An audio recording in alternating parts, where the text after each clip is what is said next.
حضور نے فرمایا من ردت الطیرۃ عن شیء فقد قارف الشرک، فرمایا جس کسی شخص کو کسی بدشگونی نے کسی کام سے روک دیا کہ وہ کسی کام کا ارادہ اس نے کر لیا تھا کہ میں یہ کام کروں گا، پھر کسی بدشگونی کی وجہ سے وہ اس کام سے رک گیا، تو حضور نے فرمایا ایسا شخص شرک میں آلودہ ہو گیا۔ یعنی بہت ساری ایسی چیزیں جو ہمارے ہاں رواج پا رہی ہیں، ہم سوچتے ہیں کہ یہ تو ایسا ہو گیا مجھے سفر نہیں کرنا، یہ ایسا ہو گیا تو مجھے فلاں کام نہیں کرنا،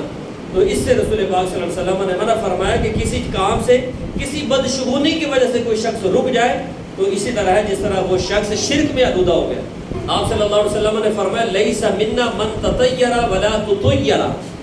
فرمایا وہ شخص ہے جس نے بدشگونی لی اور جس کے لیے لی گئی وہ ہم میں سے نہیں ہے۔ یعنی اتنی یہ چند باتیں آپ کو سنا رہا ہوں، وقت چونکہ تھوڑا ہے ورنہ اس پر تو پورے باب ہے، بے شمار حدیث مبارکہ ہے، رسول پاک صلی اللہ علیہ وسلم نے اسے منع فرمایا ہے اور فرمایا ثلاث من کن فیہ لم ینل الدرجات العلا، تین باتیں جس بندے میں ہوں گی وہ کبھی بھی بلند درجہ نہیں پا سکتا۔ تین باتیں جس بندے میں، پہلا حضور نے فرمایا من تکہنا، وہ جو اپنی سوچ اور اٹکل سے باتیں بتاتا ہے کہ کل ایسے ہو جائے گا۔ آج کل یہ بات عاملوں میں بڑی عام ہو گئی، ہمارے یہاں وہ ڈھونگی بابے بیٹھے ہوئے ہیں اور وہ خود ہی بتا رہے ہوتے ہیں جی کل ایسے ہو جائے گا، پرسوں ایسے ہو جائے گا، تیرے ساتھ یہ حادثہ ہوگا، یہ ہوگا، وہ ہوگا، تو اپنی اٹکل سے، کیونکہ قرآن و حدیث کے دلیل تو ہے نہیں پیچھے، اپنی عقل سے اپنی اٹکل سے وہ باتیں بتا رہے ہوتے ہیں۔ تو رسول اللہ صلی اللہ علیہ وسلم نے فرمایا کہ جس میں یہ تین باتیں ہیں وہ بلند درجہ نہیں پا سکتا۔ پہلا حضور نے فرمایا جو اپنی اٹکل سے باتیں بتانے والا ہے، اور دوسرا فرمایا اب استقسما، وہ شخص جو پن سے ڈالتا ہے یعنی بدفعلی لیتا ہے، بدشگونی لیتا ہے، ایسا شخص بھی بلند درجہ نہیں پا سکتا۔ اور تیسرا فرمایا او ردہ من سفرہ طیرۃ،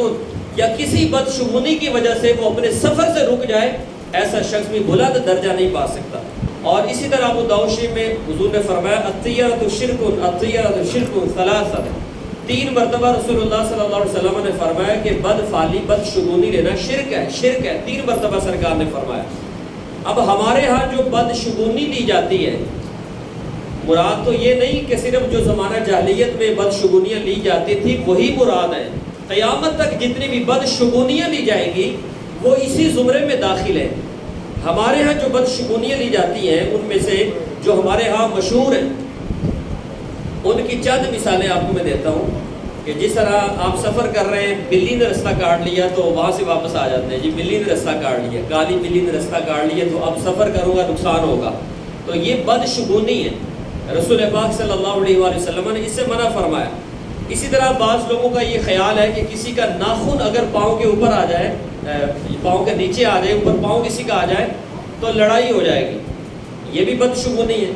اسی طرح کسی کا کنگا استعمال نہیں کرتے، بعض گھروں میں تو میں نے دیکھا اور سنا کہ وہ ہر ایک کا علیحدہ علیحدہ کنگا ہے، اگر کسی کا کنگا استعمال کریں گے تو لڑائی ہو جائے گی، تو یہ بھی بدشگونی ہے۔ اسی طرح اگر کسی کے گھر پہ چھت پہ بلی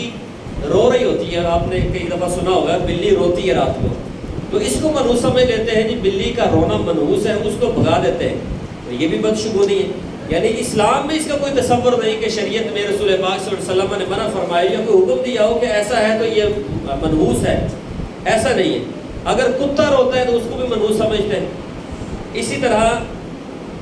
نئی شادی ہوتی ہے، دلہن گھر آتی ہے تو گھر میں کوئی فوتگی ہو جاتی ہے تو یہ تصور بن جاتا ہے کہ یہ دلہن ہی منحوس ہے، یہ آئی ہے تو گھر میں کوئی فوت ہو گیا، تو یہ تصور سے بھی اسلام نے منع فرمایا۔ رسول پاک صلی اللہ علیہ وسلم نے فرمایا الطیرۃ شرک، فرمایا یہ بدشگونی لینا تو شرک ہے، یہ تم کیوں بدشگونی لے رہے ہو، اسلام میں اس کی کوئی حقیقت نہیں ہے۔